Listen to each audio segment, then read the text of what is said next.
Hello guys, welcome to data driven growth. आज आप सीखेंगे कि वेरिएबल्स क्या होते हैं जीटीएम के अंदर, गूगल टैग मैनेजर के अंदर। वेरिएबल्स क्या होते हैं guys? Variables are like placeholders that store dynamic values, and these values can change based on user interaction, page content or other factors on your website. So इसका purpose क्या है? What is the purpose of the variables in the GTM? Variables help you collect specific pieces of information about the user behavior from your website. So what specific information, such as page URL, clicked elements, form field values, user location, custom dimensions and matrices. For example कि अगर आपका कोई नाम है, for example Sunny आपका नाम है, और उसको मैं स्टोर करना चाहता हूँ अपने वेरिएबल्स के सेक्शन में। मैं स्टोर कर सकता हूँ और ज़रूरत पड़ने पर उसे चेंज भी कर सकता हूँ। अब यहाँ पे दो तरीके के वेरिएबल्स हम सीखेंगे। पहला है बिल्ट इन वेरिएबल्स, इसे हम प्री डिफाइंड वेरिएबल्स भी कहते हैं। ये कॉमन इंफॉर्मेशन जो है कैप्चर करता है, जैसे कि page URL, page title, referrer, click elements, click IDs, click text, events and all others जो हमें जीटीएम ने पहले से ही दे रखे हैं। और इसमें अगर हम और भी ऐड ऑन करना चाहते हैं बिल्ट इन वेरिएबल्स, तो सिंपली हम यहाँ पे कॉन्फ़िगर पे क्लिक करेंगे और यहाँ से हम जो भी वेरिएबल ऐड ऑन करना चाहते हैं, for example this error URL, मैं सिंपली यहाँ पे क्लिक कर दूंगा और ये मेरी लिस्ट में ऐड ऑन हो जाएगा। और दूसरा है यूज़र डिफाइंड वेरिएबल। अब ये वेरिएबल हम क्यों क्रिएट करते हैं? This is the custom variables to collect specific data relevant to your website. कोई भी हमें स्पेसिफिक डाटा चाहिए अदर देन दीज, तो मैं उसको भी कलेक्ट कर पाऊँ। इसीलिए यूज़र डिफाइंड वेरिएबल्स हम बना सकते हैं। अब यूज़र डिफाइंड वेरिएबल हम कई तरीके से बना सकते हैं, जैसे कि जो इन्फॉर्मेशन मेरी डाटा लेयर में आ रही है वेबसाइट के थ्रू, उससे मैं बना सकता हूँ। जो इन्फॉर्मेशन मुझे वेबसाइट से चाहिए, तो उसके लिए मैं कस्टम जावा स्क्रिप्ट भी बनाकर उसे इन्फॉर्मेशन को कलेक्ट कर सकता हूँ वेबसाइट में से। और बहुत सारे जो हैं कस्टम वेरिएबल्स मैं यहाँ पे आप देख सकते हैं क्रिएट कर सकता हूँ with the help of all these. Data layer क्या होता है? डाटा लेयर एक जावा स्क्रिप्ट ऑब्जेक्ट होता है जो आपकी वेबसाइट में से जीटीएम में सारी इंफॉर्मेशन को पास करता है। अब चाहे वो प्रोडक्ट के बेसिस पे हो, सर्विस के बेसिस पे हो, सारी इंफॉर्मेशन वो पास ऑन करेगा। ओके, अब हम देखेंगे कि ये वेरिएबल्स काम कैसे करते हैं। पहले मैं यहाँ पे प्रीव्यू पे क्लिक करूँगा और टैग असिस्टेंट की हेल्प से मैं अपनी वेबसाइट को डीबग मोड के साथ कनेक्ट करूँगा।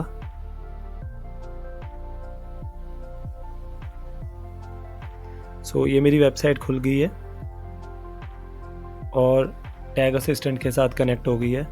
अब जहाँ पर भी मैं यहाँ पे क्लिक करूँगा अपनी वेबसाइट पे, फॉर एग्जांपल मैंने ब्लॉग्स पे क्लिक करा और एक नया पेज खुल गया। अब आप देख रहे हैं यहाँ पे इंफॉर्मेशन पास हुई है कि कोई लिंक क्लिक हुआ है, और ये डाटा लेयर आप देख सकते हैं जो मेरी वेबसाइट में से सारी इंफॉर्मेशन को जीटीएम में पास ऑन कर रहा है। किस पेज पर मैंने क्लिक करा वो भी आप देख सकते हैं एलिमेंट यूआरएल में, किस टेक्स्ट पे मैंने क्लिक करा है, ये भी इंफॉर्मेशन यहाँ पे गैदर हो गई है।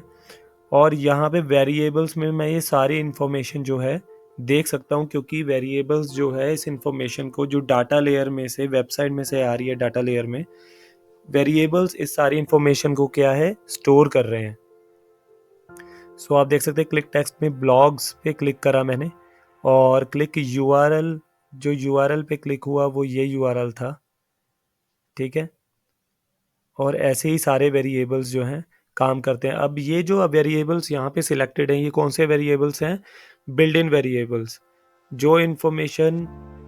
जितनी इन्फॉर्मेशन ये मुझे देंगे, अगर मुझे इससे हट के कुछ इन्फॉर्मेशन चाहिए तो मैं यूज़र डिफाइंड वेरिएबल्स को जो है सिलेक्ट करूँगा।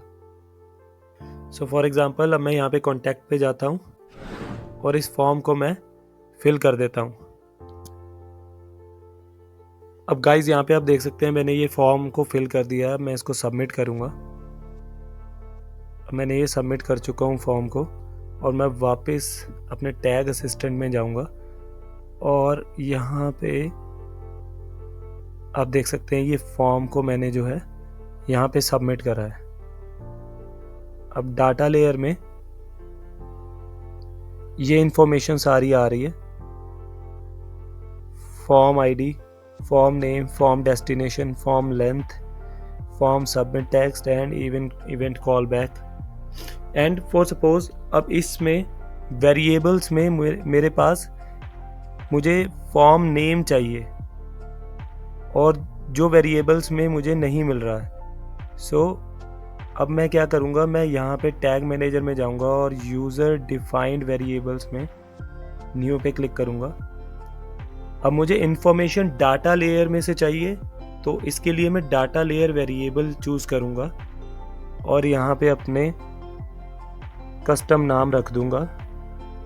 फॉर एग्ज़ाम्पल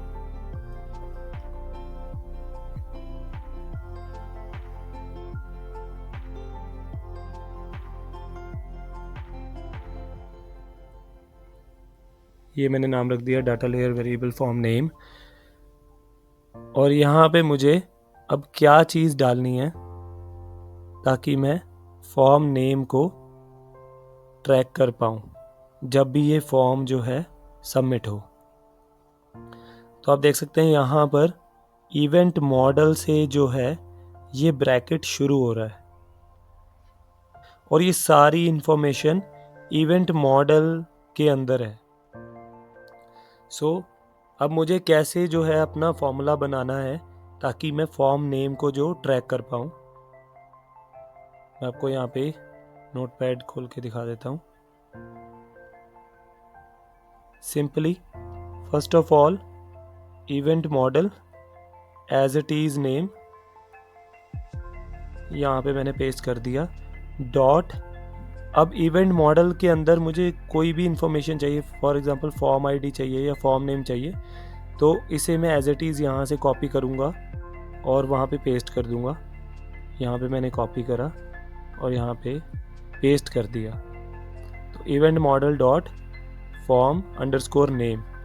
अब इस फॉर्मूले को जो है मैं अपने data layer variable form name में पेस्ट कर दूँगा। और डाटा लेयर फॉर्म नेम मैंने इसलिए, आप कुछ भी रख सकते हैं, मैंने अपने याद रखने के लिए रखा है कि ये फॉर्म नेम के लिए जो है मैंने वेरिएबल बनाया है। अब यहाँ पे DLV फॉर्म नेम मैंने रख दिया। अब मैं इसको सेव करूँगा। यहाँ पे आप देख सकते हैं ये वेरिएबल बन चुका है जो डाटा लेयर वेरिएबल टाइप है। इसे मैं सबमिट करूँगा, यहाँ से पब्लिश करूँगा।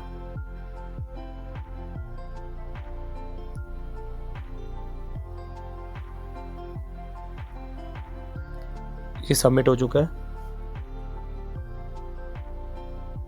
और अब जो है मैं दोबारा प्रीव्यू पे क्लिक करूँगा और ये दोबारा टैग असिस्टेंट से जो है मेरी वेबसाइट कनेक्ट होगी।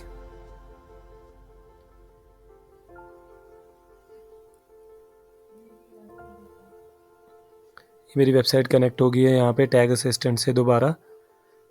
अब आप देख सकते हैं मैंने दोबारा यहाँ पे फॉर्म जो है फिल कर दिया है। अब मैं यहाँ पे दोबारा इसे सबमिट करूँगा। फॉर्म सबमिट हो चुका है।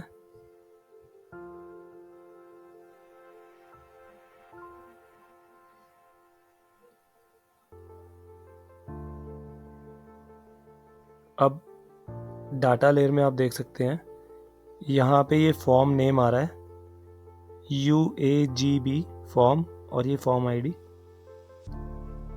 और डाटा लेयर वेरिएबल में ये हमारा जो है फॉर्म नेम वेरिएबल जो हमने बनाया था, इसके अंदर ये सेम जो है कैप्चर हो रही है आईडी। इसी तरह अगर मुझे डाटा लेयर में कोई भी जो है वेरिएबल को ट्रैक करना है कस्टमली, कोई भी इंफॉर्मेशन अगर मुझे डाटा लेयर में से स्टोर करनी है, तो मैं यहाँ पे वेरिएबल्स में स्टोर कर सकता हूँ, जैसे मैंने आपको ये करके दिखाया है।